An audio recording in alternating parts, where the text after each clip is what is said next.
Hello, one and all. Thank you for watching. And as you're coming, go ahead and share the program. This is a reaction. This is the reaction we just saw live on all media platforms throughout Grenada, Carriacou, PT-Matic. In fact, throughout the world, there was there was a variety of platforms carrying this broadcast. It was the cabinet reshuffle, the much anticipated cabinet reshuffle, and we just heard it. So let's discuss it. Let's discuss it and truncate it and see what it all means. All right. So as you're coming, guys, go ahead and share the program, And to assist me today in breaking all of this down, the department, what does it mean? What was the most shocking part of this whole reshuffle here today? We have Mr. Vincent Roberts. He's going to be joining us in a little while. Also joining us shortly will be Ms. Cassandra Mitchell. She's going to be joining us as well.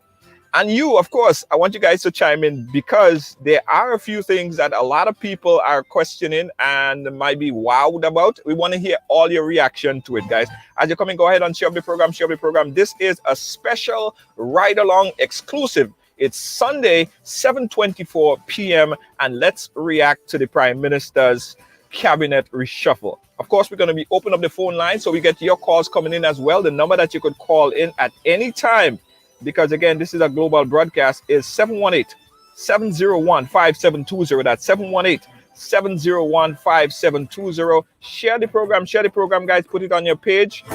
Shami Spice, big up yourself. Thank you so much. Dwight Samson, big up yourself. Thank you as well. Thank you. Let me share the program as well on my side, guys, because this is something that we really need to talk about. This is something kind of hot. This is something that we want you guys to participate on. Original Courtney, thank you so much for joining in as well. Blessed Sunday evening to you. Thank you so much. Guys, without further ado, let's just jump straight into it. But first, let's introduce my friend, Mr. Vincent Roberts. Mr. Roberts, how are you, sir? I'm great. You know, well, it's a pleasure. It's a pleasure to be with you this evening. Absolutely. The pleasure is all mine, sir. Yeah, right. Before we start talking about the reshuffle, the announcement just made by the Prime Minister, I want you to take a little time to introduce yourself to our global viewing audience here on the Ride Along. Right. My name is Vincent Roberts, and I am a former chairman of the National Democratic Congress. I was the public relations officer at one time, and an activist, right? An NDC activist, and I continue to be an activist at this time. Okay, all right. So you are all full disclosure, you are affiliated with the NDC. Oh, definitely I am. Okay, all right, no problem. And joining us as well from Grenada, she's an activist, and she's a very familiar face here on the Ride Along, Miss Cassandra Mitchell. Cassandra, welcome to the Ride. Thank you so much for joining us. Oh, thank you. Looking forward to having this discussion because I was really caught off guard. Yes. Wow. Okay, guys, so we just saw the cabinet reshuffle, much highly anticipated cabinet reshuffle by the Prime Minister. It was announced. I thought it would have happened a few months ago, but it happened today. First reaction, Cassandra, are you surprised by the reshuffle, and what surprised you the most about the announcement here today? I think what stands out most to me is the fact that the Prime Minister took the portfolio of youth development. I think that stuck with me, and I was caught off guard that he gave up the finance ministry, which he held for so many years, and now he's now spearheading the Ministry of Youth. I can't remember what the other portfolios are, but that one stuck with me. Wow. Okay. Yeah. And Mr. Roberts, your first reaction, what was the most surprising part of the announcement here today for you? Well, I had a few surprises. I think among them, the fact that Peter David has been moved to agriculture. And the other one is Minister Boeing going to Ministry of Finance. I agree with Cassandra. I was a bit surprised by the number of movements within the Prime Minister's ministry, including youth. And the first thing that came to mind is the fact that there is open disenchantment among the youth. the program with the young people a few days ago, the member of the NNP who spoke about how they're feeling generally, and the Prime Minister saying that he's going to take these things to heart. So, these things caught me a bit. Yeah. A lot of people, in fact, I was listening to a radio program today, and someone said that they have a feeling that Peter David will be removed from foreign affairs and put into agriculture. So said, so done. Cassandra, do you think that that's an upgrade of his portfolio, or do you think that it's a downgrade of his portfolio? Frankly, I think it's a downgrade. I mean, Peter has for many years under both administrations and party that he has been a member of, hold the portfolio of Minister of Foreign Affairs. So it will be really interesting watching him spearhead the Ministry of Agriculture, especially given that agriculture is now one of the main topics during this COVID pandemic. So I know that as Grenadians, we will be paying keen attention to his leadership in as now Minister of Agriculture. But to me, it's a downgrade. Yeah. What do you think, Vincent? Do you think that that portfolio put him, given his ability in foreign affairs, do you think that he would not use that experience in now bringing in more of that experience into agriculture, which could probably expand on agriculture? What do you think about Peter David in agriculture? Well, to be quite honest, agriculture is supposed to be the top ministry at this time, and requiring the most senior or one of the most senior ministers. So, given agriculture to Peter David, in my opinion, is in recognition of his seniority. However, the question which I want to put forward is, will that movement make Peter any more productive?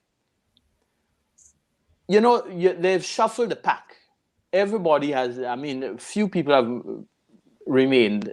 Minister Nicholas Steele, for example, has remained in health, and Clarice Modeste in tourism. But other than that, nothing has really changed. The question is, will the skill set be able to make that ministry more effective?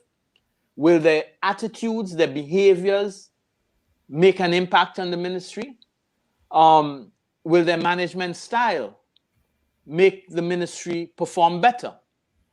Because, the policies will not really change, bearing in mind that the policy comes from the party through cabinet and being implemented by the ministers. I mean, the ministers set policy, and the public servants will enforce it, bring it to reality, try to implement it. So if the government policies are not changing, because the Prime Minister make his talk and he didn't say anything to say, well, cabinet met, we have reviewed our policies, we are going to put more emphasis on agriculture, we're going to, nothing of the sort was done. It's just people changing offices, and their whole attitude to governance. Will that change? I don't know, and I don't think so. Right. We got a call on the line here again, guys. We want you equally a part of this discussion here tonight. Caller, you live. Where are you calling us from? I'm calling from Canada, Junior. Canada, go right ahead.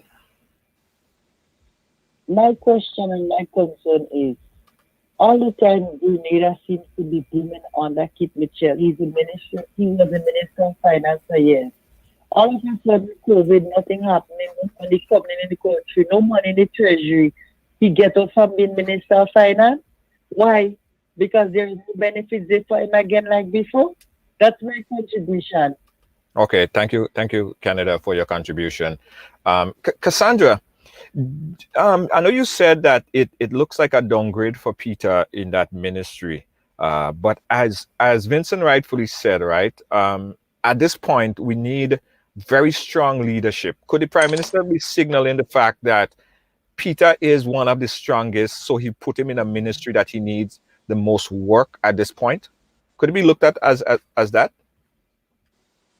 Well, the jury will be out. Like I said, Peter over the years, and I'm speaking from observing him, has always hold the portfolio many times of Minister of Foreign Affairs. And while I'm listening to Vincent's opinion, of his move from foreign affairs to agriculture, that may be the case. But like Vincent said, and I want to agree with that, the policies haven't changed. I don't know if they have met as a cabinet to discuss policies, especially as relates to youth development and agriculture, that has been the foremost of topics over the past few months, and change policies that are affecting youth development and agriculture in Grenada. So for me, the jury is out to see whether or not Peter's perception, or Vincent's perception of him as a senior member, a senior politician, now spearheading the Ministry of Agriculture, is left to be seen.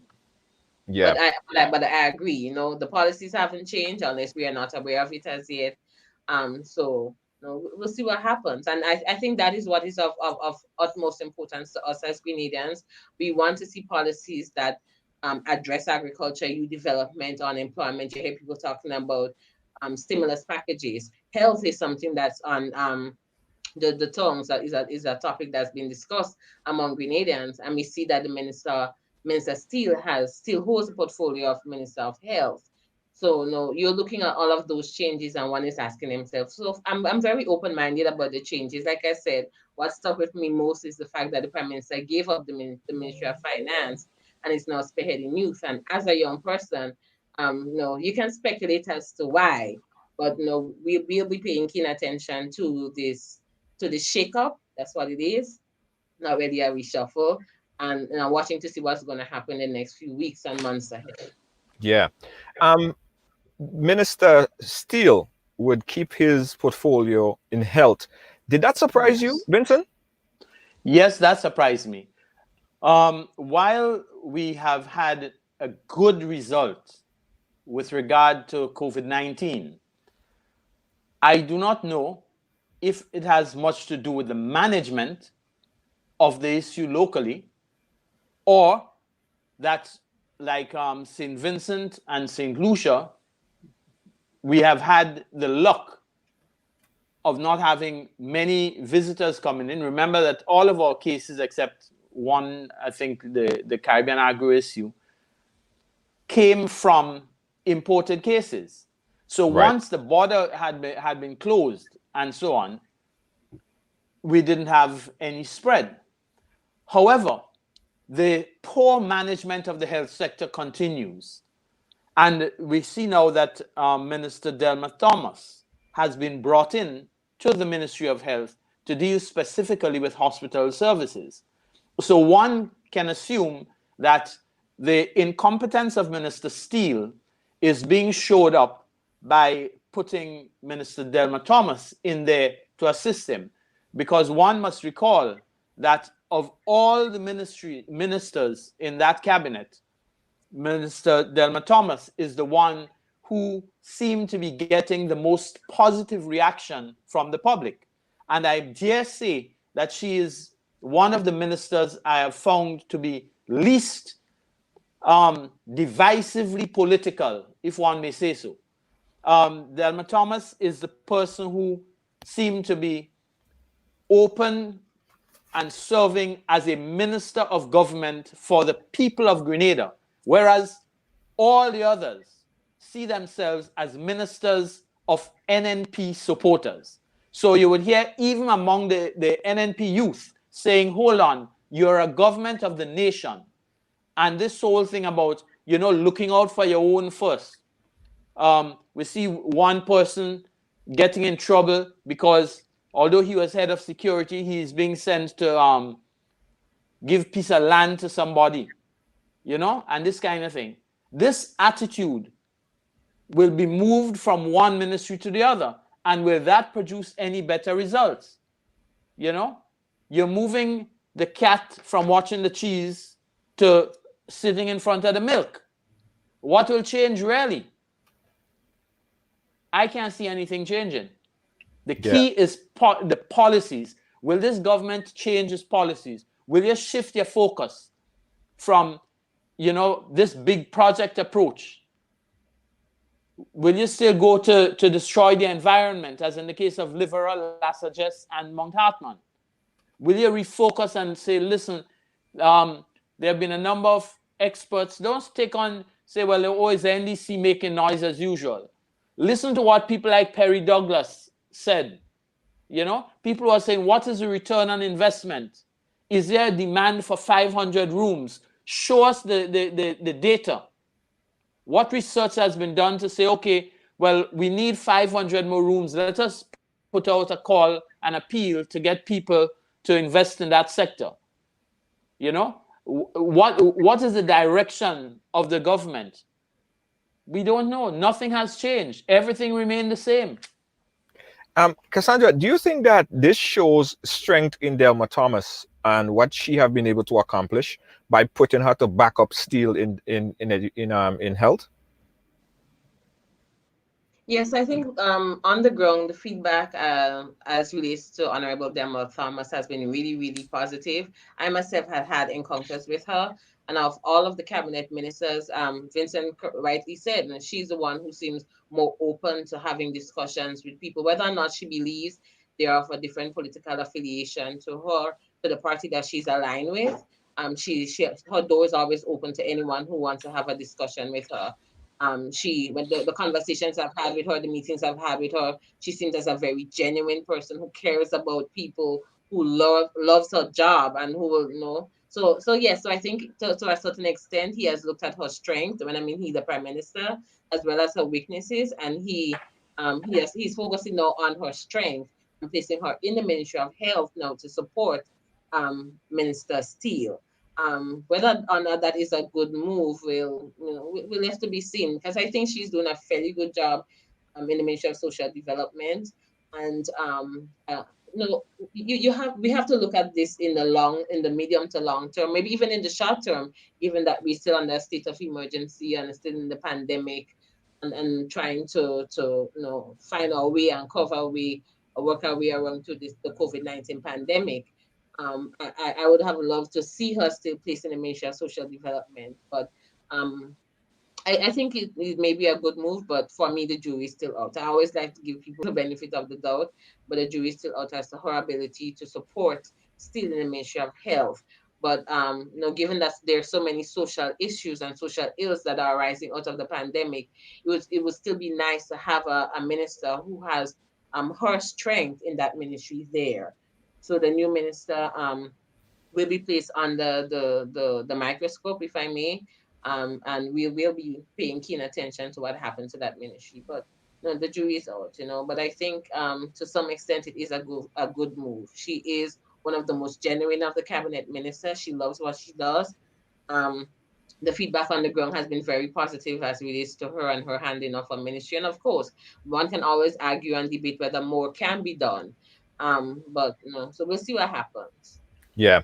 Let's look. But Junior, before you move from that, yeah. If my memory serves me right, although they have given her that responsibility within health, I can recall that she maintains housing and I think the social services, yeah.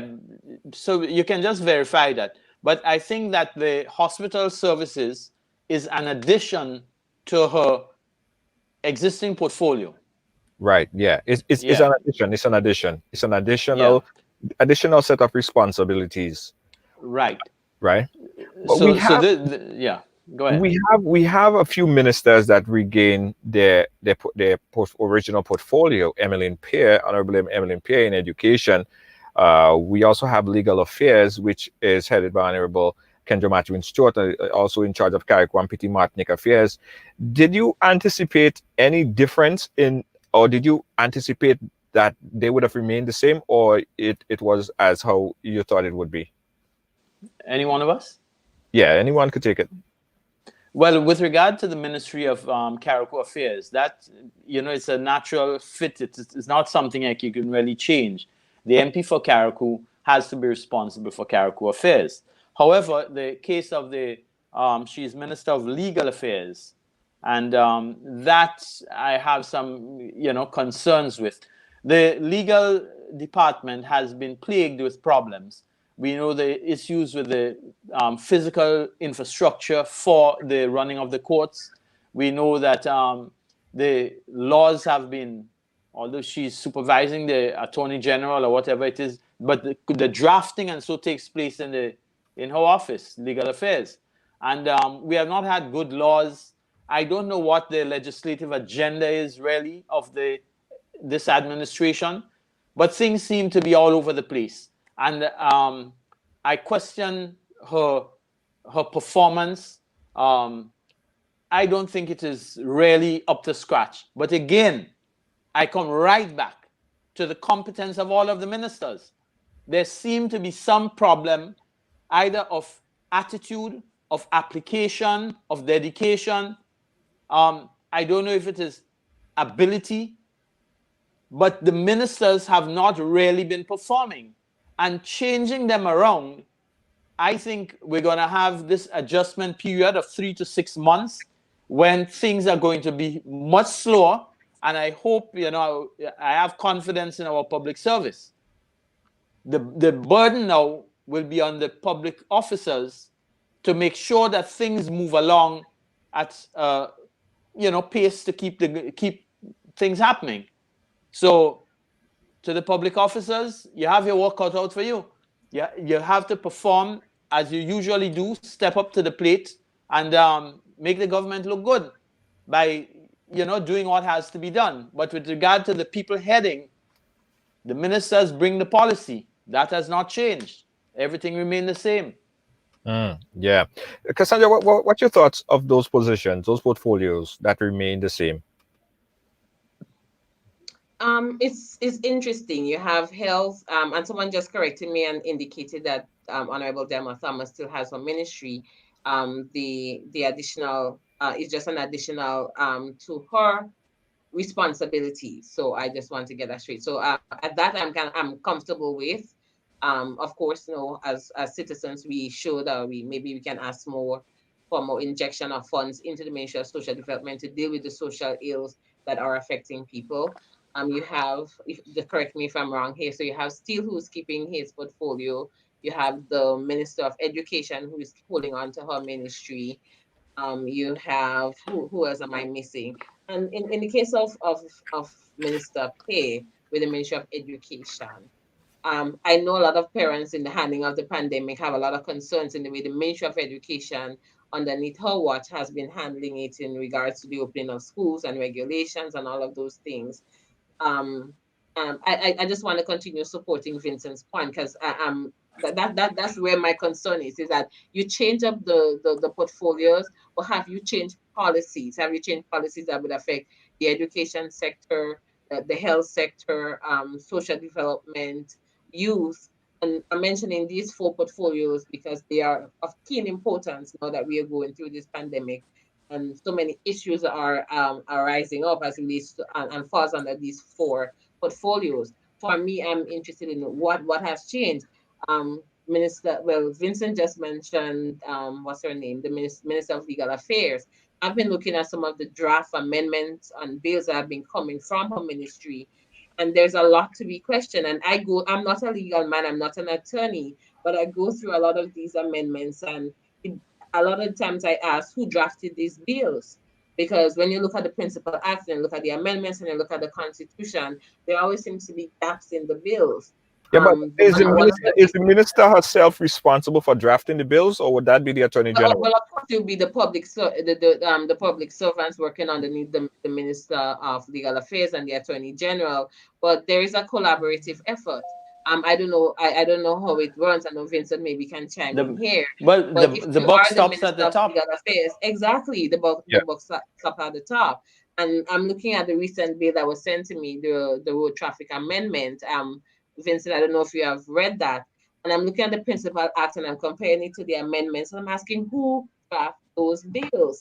Because, for instance, let me just use a case in point. You have a minister sitting in a public forum stating that the Bus Association having a representative on the National Transport Board is a conflict of interest. But when you read the Road Traffic Amendment, when you read the Road Traffic Act of Grenada, it actually says that representatives from the public service, from the public service transportation should be on the board. I think it's 2 representatives according to the Principal Act, the Commissioner of Police, the head of traffic, a representative from the insurance companies, and legal affairs. And I'm saying, but maybe the minister doesn't know the law. as the law says, Exactly. that representatives from the bus association Yep. should be on the board. But now the minister is publicly saying it's a conflict of interest. In So in all of addition, those things. pardon me, Go pardon me, ahead. Cassandra. Go ahead. In addition, best practice globally now in management is to have stakeholders involved. So Yes. on that board, the insurance companies are stakeholders. It could be a conflict of Yes. interest for them too. So you see, the thing is, you cannot shut out a major stakeholder and say, oh, they can't think. They should be able to name their representative. Yeah. You know, the same way workers have a representative on the NIS board, and the same way the Calypso and Steel Band, they too have representatives on the cultural commission, whatever it is. You see, you must involve stakeholders. This government has a habit of isolating people to ruling rather than managing. And this is where the problem is. You have to open up. You have to include the people. You know, the people have a key role to play. How can you tell the busmen that they can't be there? And the law already makes provision for them to be represented. Something is wrong. And Cassandra, that's a great example that you brought forward. And it shows, you know, the chaos in the Ministry of Legal Affairs. The buck stops at the top. You take the credit for the good things, you must take the responsibility for the bad. You know? I want to play back the Prime Minister's address that was held earlier. Guys, you're watching a special live broadcast here, a reaction to the cabinet reshuffle. I want to get your point of view as well. Hence the reason why we're doing this. Hence the reason why we want to have this kind of like a consultation, a consultation to hear your voice. This is a global panel. So folks in London, folks in the UK, folks in London, folks in the US, folks in Canada, all over the world. We want you guys to participate and tell us what you think about it. Let's take a look now at the actual message by the Prime Minister that was held just minutes ago. Listen in. Minister Nicholas Steele will continue to head the Ministry of Health and Social Security. But in addition, he would have the support of Minister Delma Thomas, who would work with him and have specific responsibility for hospital services within that ministry. In addition to her full responsibility as Minister of Housing, Community Development, and Social Services. The Ministry of Trade, Industry, and Consumer Affairs will now be headed by Minister Alvin Dabril. The Minister of Finance, Public Utilities, Energy, Physical and Economic Development will now be headed by Minister Gregory Boyne. The Ministry of Infrastructure Development, Transport and Implementation will now be headed by Senator Nolan Cox. The Minister of Foreign Affairs, International Business, and CARICOM Affairs will now be headed by Minister Oliver Joseph. The Minister of Agriculture, Forestry, Lands, and Labor will now be headed by Minister Peter David. The Ministry of Sports, Culture, and the Arts, Cooperatives, Fisheries will now be headed by Minister Yulan Bain Oswald. The Minister of Education, Human Resources, Information and Religious Affairs will continue to be headed by Minister Emmeline Pierre. The Minister of Civil Aviation and Tourism will have added with it Climate Resilience and the Environment, and headed therefore by Minister Clarice Modus Cowen. The Minister in the Ministry of Civil Aviation, Tourism, and Climate Resilience, with specific responsibilities for climate resilience and the environment, will now be led by Senator Simon Steele. The Minister of Legal Affairs, Carriacou and Petite Martinique Affairs and Local Government continue to be headed by Minister Kendra Maturin Stewart. Ministry of the Prime Minister's Office, Department of Public Administration, Home Affairs, National Security, Youth Development, and Disaster Management and ICT will now be headed by the Prime Minister, your humble servant. The Minister in the Ministry of Response with special responsibility, in the Prime Minister's Ministry, sorry, with special responsibility for needy assistance, uniform allowance, special projects, and ICT will now be led by Minister Pamela Moses. The Minister in the Ministry, in the Prime Minister's Ministry, with special responsibility for youth development will be now led by Minister Kate Lewis. And the Minister in the Prime Minister, Minister of State in the Prime Minister's Ministry, with special responsibility for disaster preparedness, will now also be led by Senator Winston Gary. Ladies and gentlemen, sisters and brothers all, as I said at the beginning of Yeah, guys, that was the announcement just held moments ago, right here, broadcasted on Ridealong Live and around the world. I'm not sure if I missed it, guys, so you guys could tell me if I missed it. Did you hear Mr. Boswin name in any ministry? No, remember he's a MP, and he has I don't know if he said he voluntarily excluded himself, but he does not have a ministry. He's just a parliamentarian, backbencher. So was that to be expected? Unless he was being brought back into, and he has really been a disaster in recent times. He has made some very outrageous statements. He has demonstrated a behavior unbecoming of a minister when he walked out of the set with Kellen Bob on the Kellen Bob report last week. And rather than the Prime Minister apologizing for his behavior or calling on him to apologize, nothing has been done. So one cannot see him being rewarded. It would be a slap in the face for the people of St. Patrick West, who you referred to, or the entire St. Patrick, who you referred to as demons. You know, you cannot do that. So I am not at all surprised that he has not been re-invited or brought back into the cabinet. He has been a disaster. Cassandra, what do you think about the omission of Mr. Boswin?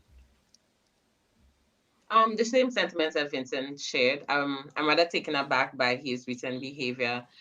This is not the first time last Sunday that he was invited or was a panelist on the Kellen Bob show.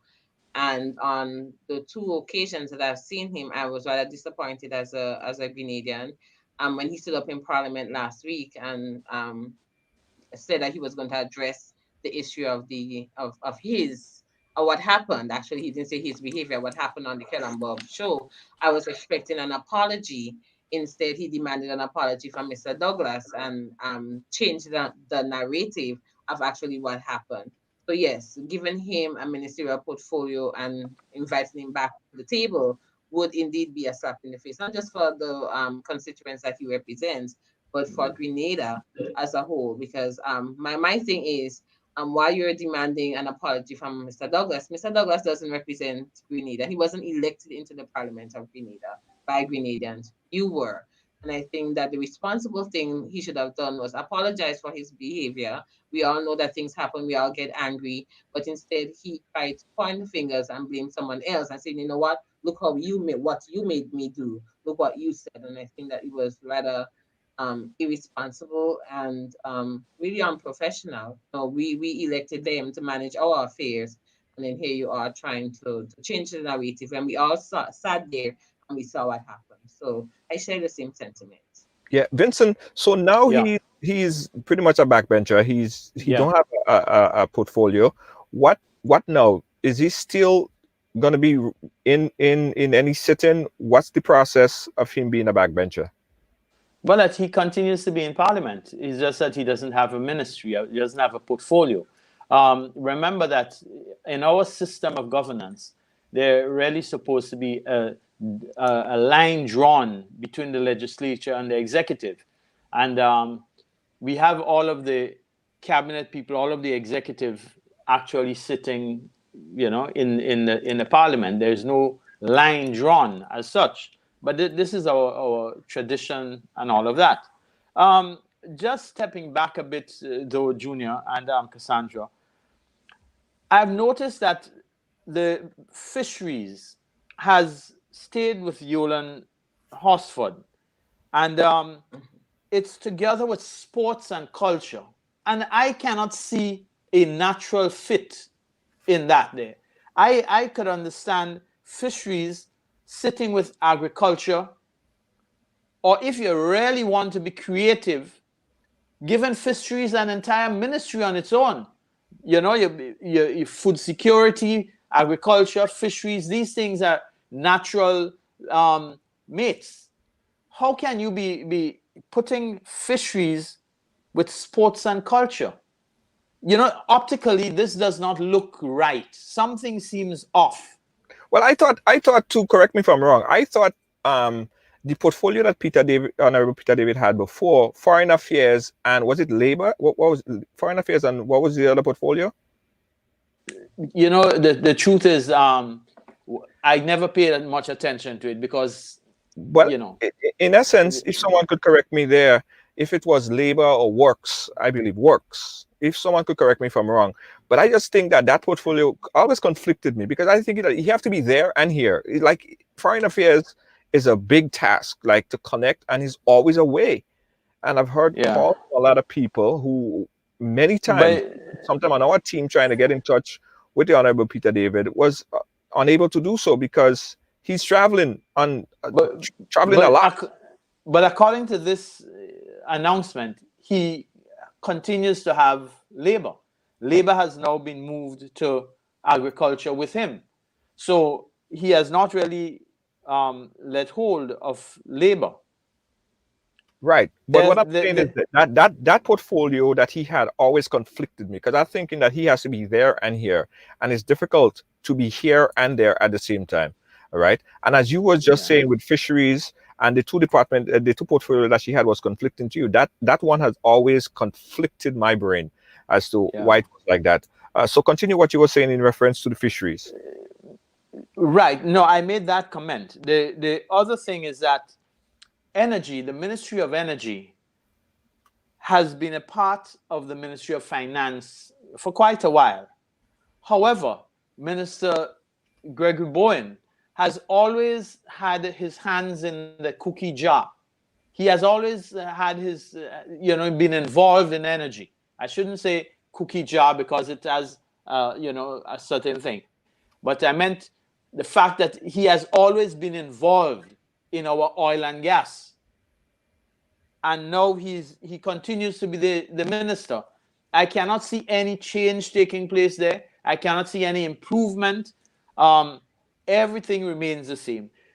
To me, this general movement has been an attempt. It is an attempt by the Prime Minister to reinvent his government, which all pundits will tell you appears to be at its lowest level in all of the years they have been in office. They are not performing. They are not in tune with the Grenadian people. They are making some terrible policy decisions. They spent a number of years actually on, for example, doing a national development plan, which was requested by the NGOs. A lot of work went into it. However, this thing was just pushed aside, and we're now focusing on the Chinese development plan, which was thrust upon us and does not relate really to our culture, the hopes and desires of the people. There's a disconnect. So this attempt to reinvent the NNP administration is going to fail. is going to fail because you're using the same damaged parts to already try to create a new engine. Yeah. Cassandra, if you had to rate the reshuffle that was announced today, in terms of effectiveness going forward, how would you rate it? On a scale of 1 to 10, 10 On a being the scale of 1 to highest, 10, yeah, 10 be the highest.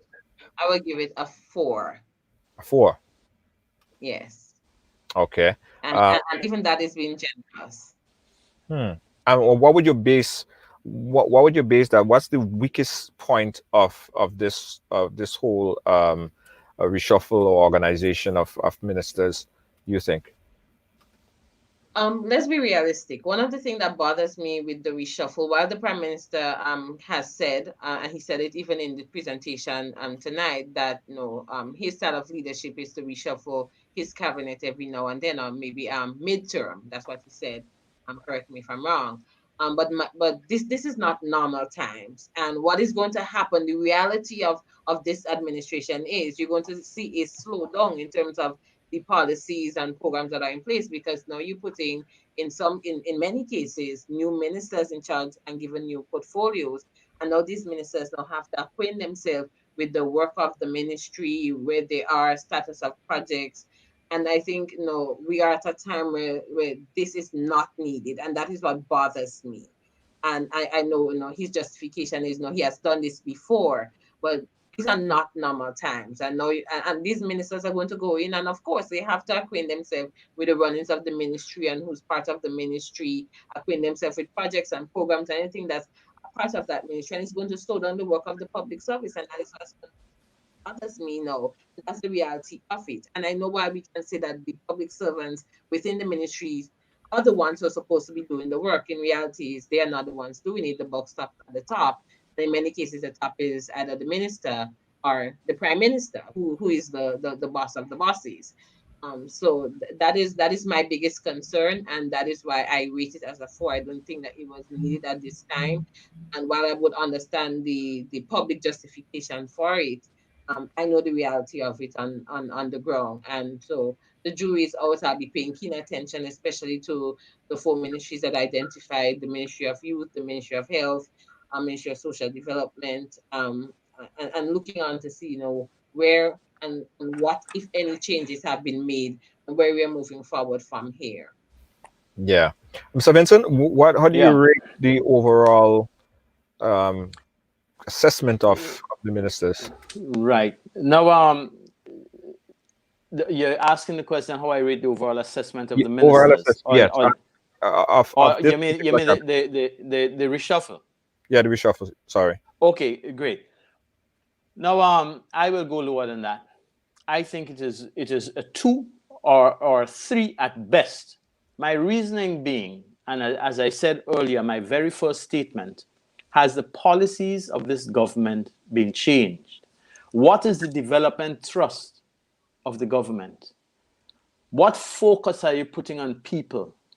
Rather than try to build at this time, for example, we hear a number of businesses in the entertainment sector and so on complaining that you're putting pressure on them, saying 20 people only in a restaurant or whatever it is. There seems to be something wrong. The economy is being stifled rather than fanning the flame to make that spark ignite and make a burning economy, letting things happen.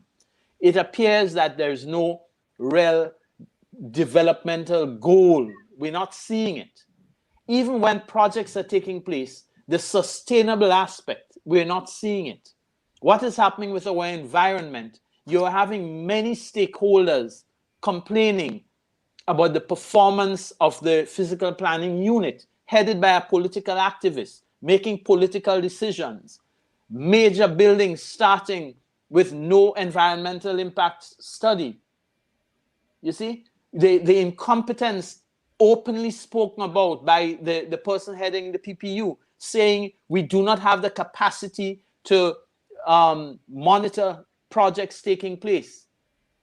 The whole government is in chaos. And if the prime minister wanted efficiency or something, he should really take a different approach let us hear how you tend to refocus your policies in order to get this economy going. What moves are you making to increase consumption of local produced food, to change the eating habits?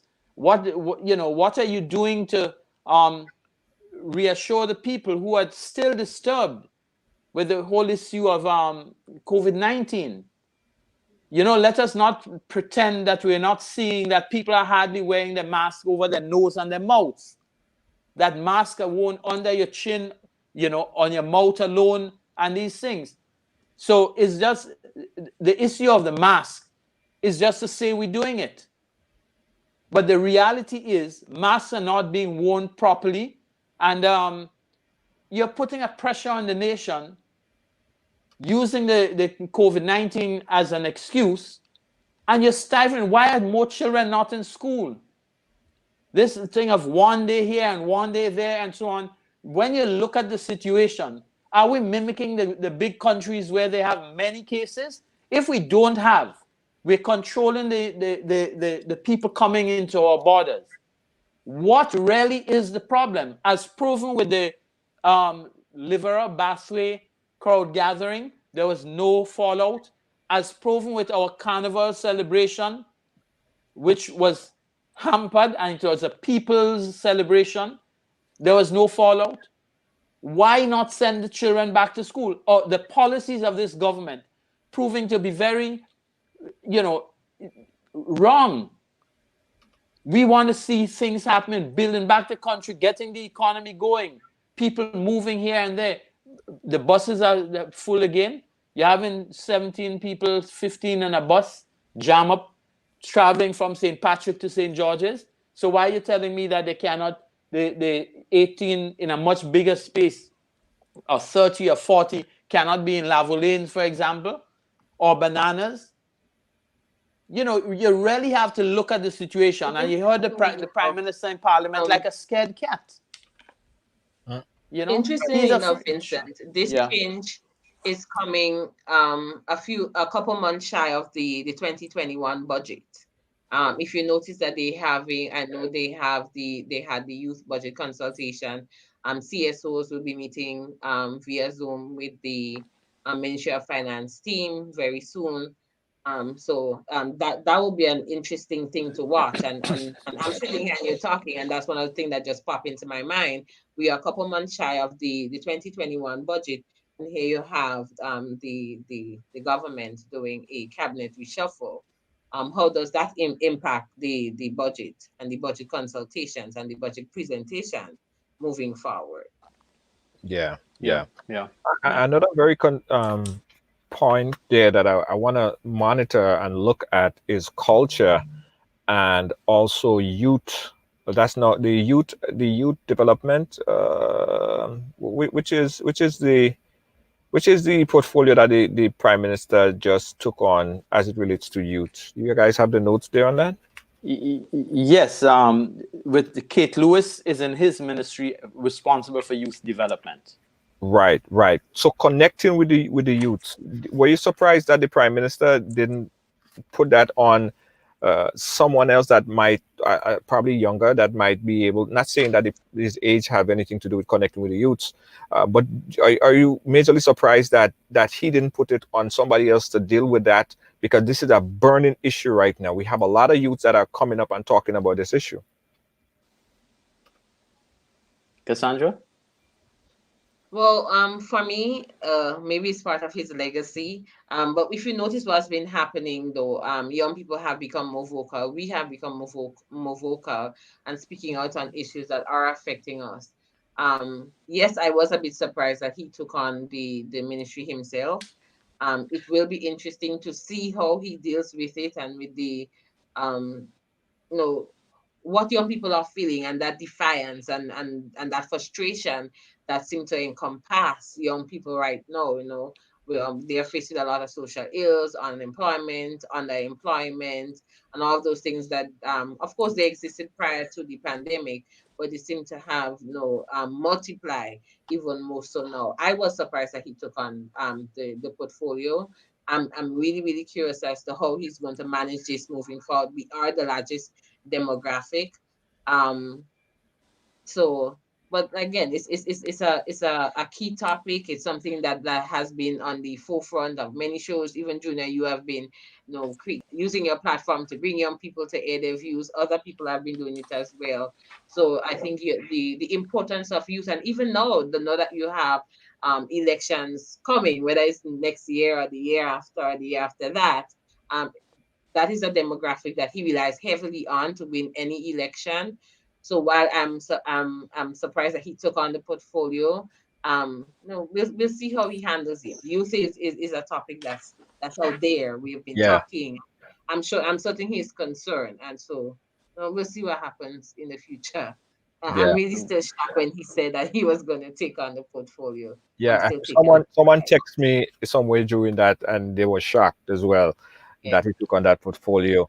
Do you think that the It's, prime? it's a lot of work. It's a Yeah, lot of work. So and a big demographic, it's as you rightfully said. commendable that he thinks he has that energy to deal with us as young people and to take on the portfolio and to address the issues that are affecting us. Because he has to, if he has taken on the ministry under his wing. So I am really curious and intrigued by the fact that that he has done so. And I will be paying a lot of attention because we have just we have only now started talking. There's so many other issues that we have to raise. So, and I'm assuming that he feels he's up for the job. So, I'm looking forward to working with him as an advocate. Hmm. Yeah.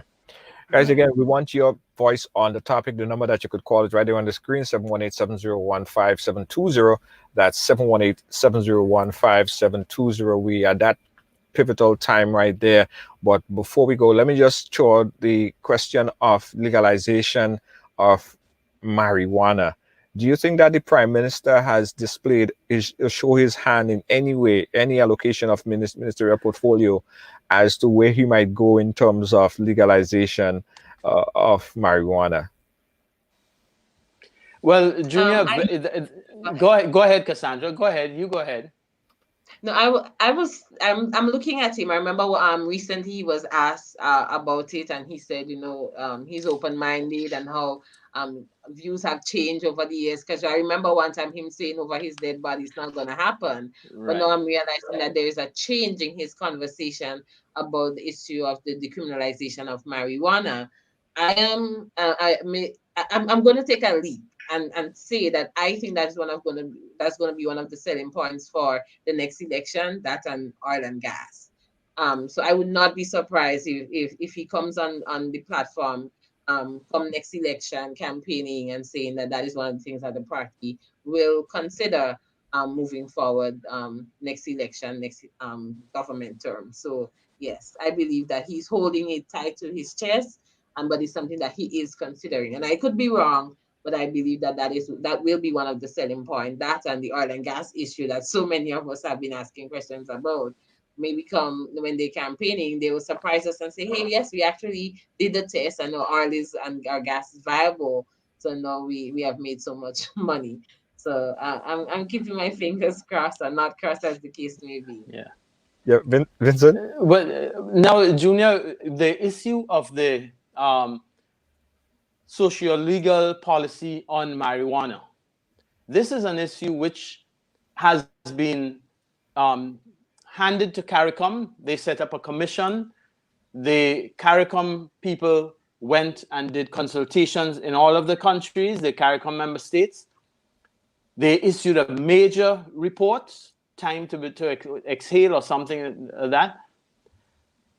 Now, I cannot understand for the like of me why this government has been afraid to touch it. The Prime Minister said over his dead body, and this one-manism, he has taken that position and he's running with it.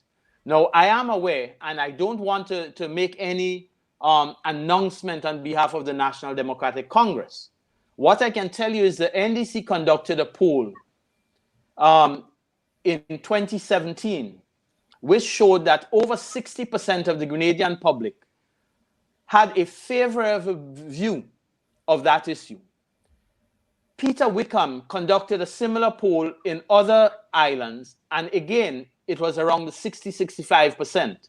The CARICOM Commission gave a similar result. And I am aware that the NDC has had a number of meetings, consultations, interactions with policy people locally and abroad, and they are about to make an announcement with regard to that, their position on marijuana. I think that statement should be out within a matter of days, you know, and all I can say is I am anxious to hear what their position will be, because I know the consultations have been taking place. I am aware that it is almost ready and that within a matter of days, the position will be taken. So it will not be a reaction to the Prime Minister, but a prepared, planned, and position which is just about to be brought to the public. All right. So can I safely assume, Vincent, that the NDC will give a favorable response to the whole issue of the decriminalization of marijuana? Because I'm looking at you and I'm seeing, all I'm getting is that, yes, they're going to create some policies, maybe even incorporate it into their manifesto. And I know you just said that you can't make the announcement on their behalf. Yeah. I cannot make the announcement on their behalf, but I will tell you this. The NDC and the leader of the NDC has been very active in embracing the CARICOM report. If I had to make a prediction, I would say that the NDC would embrace the CARICOM report in its entirety. Okay. That is my expectation. That is, we're going to be paying keen attention to that, and see whatever else that needs to be ventilated. We're an open platform, and we're always here and available for the NDC, the NNP, to come on and share their views, share their stories. We're open to everyone. Thank you, Cassandra. Thank you, Mr. Vincent Roberts, for taking the chance to chat with us. I know it was kind of short notice. Cassandra, I'll start with you. Any wrap-up, quick words before we leave? Well, all I can say is that as young people, as advocates, we are paying very keen attention to what's happening with government amidst this pandemic, the way they're handling it. Like you said, it was short notice. I'm still taken aback by some of the announcements. I'm definitely going to be delving into it deeper to see the implications for us as young people, as Grenadians. I would love to see announcements of changing policies that are going to affect the agriculture sector, youth development, healthcare, moving forward, social development, positive policies. That I think that is what is of utmost importance at the moment. Best of luck to the ministers who were given new portfolios. I wish you guys all the best. We will be watching. And of course, best of luck to the Prime Minister as well. It is commendable that you have taken on the role to deal with us as young people. And I'm looking forward to having some discussion with him in the not too distant future.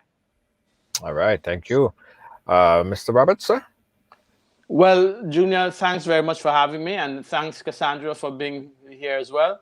It's always a pleasure listening to you. And, I really like to hear your thinking.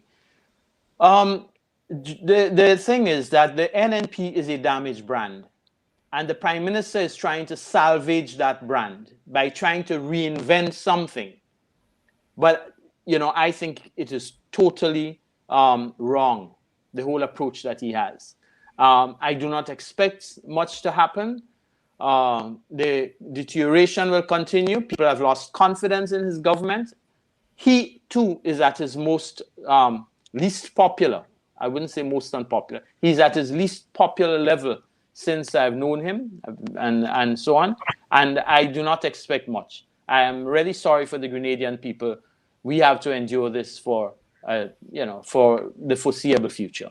But hope is on the horizon, and the NDC, they're working on policies, a lot of new policies, fresh ideas, and we are going to be coming with a true alternative, embracing the people. Not being able to do it alone is a Grenadian problem, and we have to embrace and include all of the players, all of the stakeholders. We can make a better Grenada. It is possible, And we look forward to the NDC working with everyone else in making this happen. All right, thank you guys. Thank you so much again. This was a special ride-along program, bringing you up to speed on the new cabinet reshuffle. We still want to get your point of view on this, guys. And tomorrow we're going to go in depth with another set of panelists on the regular scheduled ride-along program. Hopefully get your views on it in further details, guys. Thanks again for watching. This has been another ride-along exclusive programming. Peace out. Catch you guys again tomorrow at 6 p.m. Bye.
Ridealong Live, where everyone has a story to tell.